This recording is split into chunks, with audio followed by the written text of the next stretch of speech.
Welcome to Bang Bang Bang.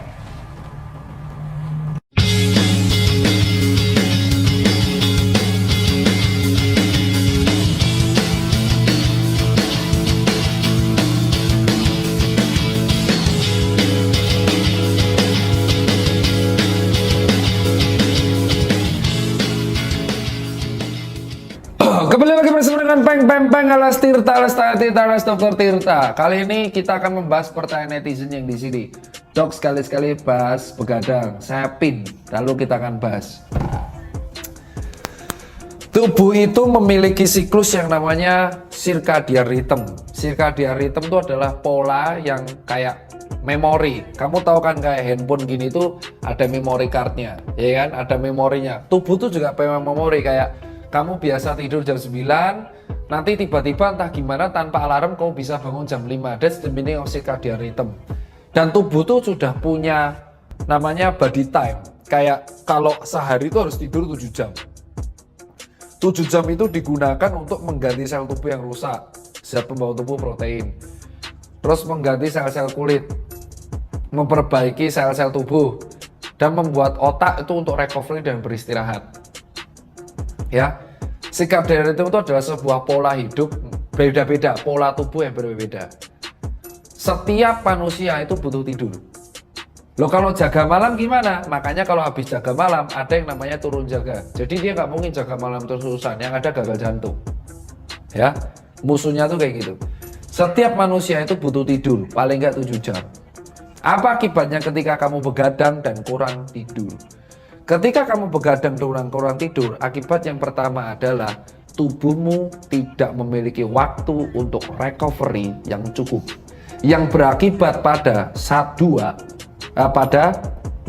nomor satu tadi, tubuhmu tidak memiliki waktu yang cukup untuk recovery. Yang berakibat kepada tubuh kita tuh ada sel-sel yang rusak yang harus diganti tiap hari. Sel darah merah tiap 120 hari, sel kulit, sel otot, mata. Yang terjadi adalah banyak sel rusak yang sempat gak direcovery. Yang terjadi adalah exhausted. Dan terjadinya sel-sel rusak ini gak sempat diperbaiki, yang berakibat banyaknya sel rusak yang menumpuk. Tubuh ini nanti akan ngasih alarm dengan cara mengantuk. Mengantuk ini adalah respon di mana otak kalian butuh oksigen, maka kalian untuk istirahat. Makanya kalau gabut bingung. Makanya kalau gabut otakmu ngantuk. Kenapa? Ya karena daripada ngapa-ngapain, pemilik gua nggak ngapa-ngapain, matiin aja sekalian, tidur. Ketika kamu begadang, harapannya tubuh ini adalah setelah selesai begadang, paginya kamu tidur, kamu lanjutin kerja, dan kamu begadang lagi. Yang terjadi adalah sel jantung ini mengalami over, kerjanya over. Yang terjadi adalah jantung ini nggak sempat diganti sel-selnya, kulit nggak sempat diganti sel-selnya, otak tidak memiliki waktu recovery, penumpukan kelelahan, dan nggak sempat disaring, hati nggak sempat bekerja. Yang terjadi kalau kamu terus-terusin, gagal jantung. Begadang ini meningkatkan resiko banyak hal, cancer salah satunya. Ya, karena kan sel tubuh yang tidak diganti akan menjadi rusak. Sel rusak ini kan kadang kayak dianggap kayak sel aneh sendiri, dan dia bisa bereplikasi terus dan akan bisa meningkatkan cancer. Begadang juga meningkatkan resiko penyakit jantung secara terus-menerus di waktu tua. Karena beban jantung yang over, maka jantung akan mengkompensasi. Sehingga nanti yang terjadi adalah repeat di episode yang pertama kemarin, penumpukan lemak. Yang terjadi adalah penyempitan pembuluh darah dan tensinya juga bisa jadi naik. Dan bisa menimbulkan stroke karena otak ini nggak sempat beristirahat. Lu tahu nggak, komputer aja tuh butuh istirahat, butuh pendingin. Otak kita tuh nggak ada pendingin loh pak, nggak ada radiator. Otak kita tuh butuh istirahat, butuh tidur. Nggak bisa otak kita tuh kayak main terus-terusan 2 hari, 3 hari, 4 hari. Yang ada, otakmu akan mengalami kematian jaringan. Dan ketika sel otak mengalami kematian jaringan, lu akan stroke. Dan yang terjadi adalah sel otak tuh susah banget untuk kembali seperti semula. Beda kalau kamu kecelakaan, kena gini, nanti dia akan kembali kan, recovery, otak tuh susah. Bahaya begadang berikutnya, gagal ginjal bos.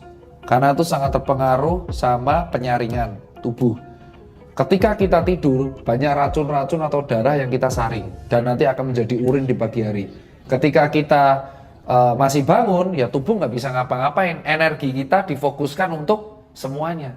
Ketika kita tidur, kesadaran kita hilang dan energi kita tuh difokuskan untuk recovery semua. Untuk ginjal kita, untuk mengganti sel tubuh rusak. Ketika kita masih bangun, ya energi kita kan kepakai semua. Ada yang gerakin jari, atau gerakin apa gitu. Nah, siklus dari tidur ini ada yang namanya deep sleep. Deep sleep itu rata-rata terjadi kalau orang mau tidurnya enak itu 4-5 kali siklus. Satu kali deep sleep itu 1,5 jam. Deep sleep itu ketika kamu jujur nggak mimpi apapun. Tapi ketika kamu bangun segera setengah mati. Ketika kamu fasenya nggak deep sleep, kamu tidur itu nggak nyenyak, itu masuk ke fase REM, Rapid Eye Movement. Biasanya dalam satu kali siklus tidur kita mengalami 1 kali Rapid Eye Movement dan 5 kali Deep Sleep atau 4 kali Deep Sleep. Rapid Eye Movement itu dimana kita itu mau menuju Deep Sleep, ya, yang terjadi gerakan mata kita cepat, disitulah terjadi mimpi, ya kan? Mimpi itu cerminan dari apa yang kita pikirkan selama sehari, atau yang kita takuti sehari, atau apa yang kita lakukan sehari. Jadi misalkan sampean kepikiran sama terus, ya mungkin mimpimu akan itu. Mimpimu paranoid, takut, ya mimpimu akan dikejar-kejar orang. Loh kok bisa itu apa yang namanya tindian? Tindian seolah-olah kita bangun melek tapi kita nggak bisa bangun. That's the meaning of sleep paralysis. Itu kondisi di mana kita itu tidurnya nggak nyenyak, kepikiran, deep sleep-nya nggak belum mencapai, dan kita mencapai rapid eye movement. Tiba-tiba otak kita terbangun, jebret. Otak kita bangun, tapi otot kita masih recovery. Otot kita nggak bisa gerak karena masih recovery, nggak siap bangun. Yang terjadi mata kita melek, tapi tubuh kita nggak bisa gerak. Itu bisa selisih 15 menit. Itulah saktinya tubuh manusia. Otak kita tuh bisa kayak jebret langsung bangun, sadar. Tapi tubuh kita nih buset kok kayak kram. Itu sleep paralysis. Karena tubuh kita belum siap untuk bangun, yang siap baru otaknya doang. Itu ketika kamu mau deep sleep, tiba-tiba keganggu sesuatu, kepikiran atau apapun. Itu nggak ada goibnya, itu bisa diterangkan. Namanya sleep paralysis. Bahkan di dokter saraf, itu diteliti namanya aktivitas tidur, sleep activity. Jadi otakmu akan diteliti ketika rapid eye movement-nya berapa kali, deep sleep-nya berapa kali. Apa sih tips untuk tidurnya nyenyak? Tipsnya yang pertama adalah matikan lampu. Kenapa? Karena kita memiliki sel melanosit yang memang itu akan mengganti tubuh kita yang rusak ketika gelap. Dan memang respon kita itu, otak kita itu kalau kena gelap, maka saraf kita akan menganggap ini gelap, sehingga saraf kita memfokuskan ke hal yang lain, autonom, jadi kita bisa tidur. Ketika ada cahaya, maka nervus nomor 1, ini nervus opticus, masih akan merespon cahaya. Jadi kita rasanya tidur tapi nggak akan deep sleep. Maka saya sarankan kalau kamu tidur, matiin lampu atau lampunya remang-remang. Bahaya begadang tuh seperti itu, bos.